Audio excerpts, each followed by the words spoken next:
નમસ્કાર દર્શક મિત્રો, આપ જોઈ રહ્યા છો સયાજી સમાચાર। હવે જોઈએ અગત્યના સમાચાર। ડુમસની કરોડોની સરકારી જમીનના ગણોતિયા તરીકે ખાનગી વ્યક્તિનું નામ દાખલ કરી ભ્રષ્ટાચાર કરવાનો મામલો। તાત્કાલિક કલેક્ટર આયુષ ઓકને કરાયા સસ્પેન્ડ। વર્ષ 2015માં અગાઉના કલેક્ટર દ્વારા સુઓ મોટો દાખલ કરી સરકારી જમીન હોવાનો હુકમ કર્યો હતો। આ હુકમ સાથે સુરતના તત્કાલીન કલેક્ટર આયુષ ઓક દ્વારા હુકમ રદ કરી ગણોતિયા તરીકે ખાનગી વ્યક્તિનું નામ દાખલ કરવાનો હુકમ કર્યો હતો। 2,17,216 ચોરસ મીટર જગ્યામાં આવેલી 2,000 કરોડની કિંમતની સરકારી જમીનમાં ભ્રષ્ટાચારના આક્ષેપ સાથેની ફરિયાદ કરાઈ હતી। ડુમસ નજીક આવેલી 311-33 વાળી જમીનમાં તત્કાલીન કલેક્ટર દ્વારા ભ્રષ્ટાચાર કરાયો હોવાની ફરિયાદ થઈ હતી। કેન્દ્રીય માજી મંત્રી તુષાર ચૌધરી અને ગુજરાત કોંગ્રેસ પ્રદેશના મહામંત્રી દર્શન નાયકની ફરિયાદ બાદ તપાસ શરૂ કરાઈ હતી।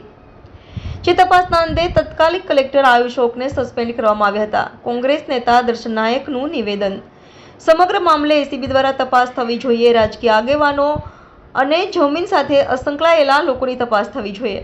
સુરતમાં 10,000 હેક્ટર સરકારી જમીન ગેરકાયદેસર દબાણો છે તે દૂર થવો જોઈએ। આયુષ ઓકના સમયગાળા દરમિયાન આ જમીન પર ગેરકાયદેસર દબાણો કરવામાં આવ્યા છે। એસઆઈટીની રચના થવી જોઈએ। કલેક્ટરની મિલકતની પણ તપાસ થવી જોઈએ। રિપોર્ટર નૈતિક રેશમવાળા, सयाजी समाचार, सूरत। पूरा डुमस की ज़मीन में क्या पूरा मामला क्या है?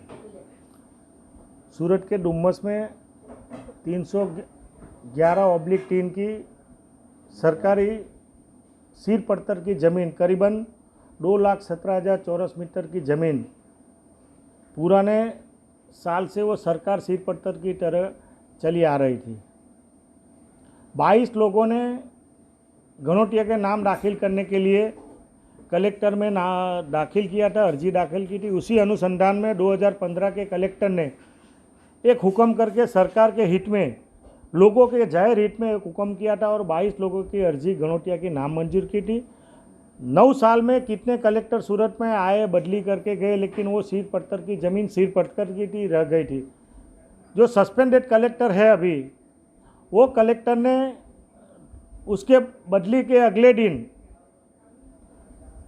29/1/2024 को सुओ मोटो करके सरकार के हित के अनदेखी करके उसने एक हुक्म किया था और घनौटिया का नाम दाखिल कर दिया था। उसी अनुसंधान में मैं और एमएलए तुषार चौधरी ने लोगों के हित में, सूरत शहर के हित में माननीय मुख्यमंत्री को, प्रधानमंत्री को, तकेदारी आयोग को, मुख्य सचिव को और सबको एक फरियाद की थी कि कलेक्टर ने जो हुक्म किया है कोड ऑफ कंडक्ट का उसने पालन नहीं किया, सरकारी हित को नुकसान पहुंचाया और करीबन वो ज़मीन की कीमत 2,000 करोड़ से ज़्यादा की कौभांड की उसकी कीमत है। तो ये बड़ा कौभांड ही, इसमें कोई राजकीय पदाधिकारी, राजकीय आगेवान और ज़मीन के माफिया उसमें शामिल है।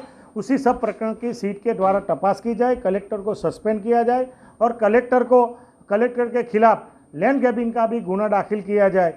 ये हमने मांग मुख्यमंत्री और प्रधानमंत्री सबको की थी। उसी अनुसंधान में कलेक्टर को सस्पेंड किया गया है, लेकिन उसी समय उसने जो 2021 से 2023 तक जो हुक्म किया वो सब फाइल की तपास की जाए, उसके खिलाफ एसीबी की तपास फिर से शुरू की जाए और जो राजकीय आगेवान पदाधिकारी उसके शामिल है उसका भी नाम उसमें सूरत शहर की जनता को अहित किया है, सरकार हित को नुकसान पहुंचाया है और 2,000 करोड़ का सुनियोजित जो ये भ्रष्टाचार का आयोजन किया है वो सबका नाम उसमें खुले और सबके खिलाफ कार्यवाही की जाए। उसी मांग को एमएलए तुषार चौधरी और कांग्रेस पक्ष के वती हम सब कर रहे हैं।